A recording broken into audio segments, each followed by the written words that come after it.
Kitchen organise பண்ணுறதுக்காக ஆன்லைன்லேருந்து கொஞ்சம் things வாங்கியிருந்தேன். ஃபஸ்ட்டு வந்து இந்த ஷெல்ஃபில் விரிக்கிற இந்த ஷீட்டு தான் வாங்கியிருந்தேன்.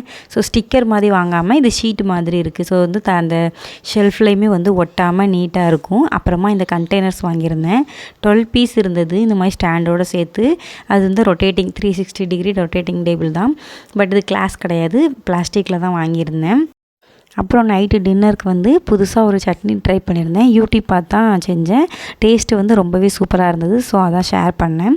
ஃபஸ்ட்டு கடாயில் கொஞ்சமாக ஆயில் ஊற்றிட்டு 1½ டேபிள் ஸ்பூன் உளுந்த பருப்பை வந்து நல்லா பொன்னிறமாக வறுத்து எடுத்து தனியாக வச்சுக்கலாம்.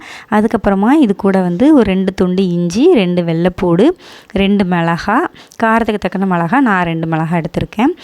அப்புறமா வந்து சின்ன வெங்காயம் ஒரு 10 சின்ன வெங்காயம் போட்டிருக்கேன். இது எல்லாத்தையுமே நல்லா வதக்கிக்கலாம். ஸோ இதுக்கப்புறம் ஒரு கைப்பிடி வந்து கொத்தமல்லி, புதினா இலையும் ஆட் பண்ணணும். புதினா என்கிட்ட இல்லைங்கிறனால ஆட் பண்ணலை. அப்புறம் கொஞ்சமாக தேங்காய், இது எல்லாமே நல்லா வதக்கிட்டு கடைசியாக ஸ்டவ் ஆஃப் பண்ணுறதுக்கு முன்னாடி கொஞ்சமாக புளி ஆட் பண்ணி இதை ஆற விட்டு ஒரு மிக்ஸி ஜாரில் உப்பு சேர்த்து நம்ம ஆல்ரெடி வதக்கின உளுந்து பருப்பை சேர்த்து நல்லா கிரைண்ட் பண்ணதுக்கப்புறமா தேவையான தண்ணி ஊற்றி தாளிசம் பண்ணி ஊற்றிட்டோன்னா சூப்பரான சட்னி ரெடி.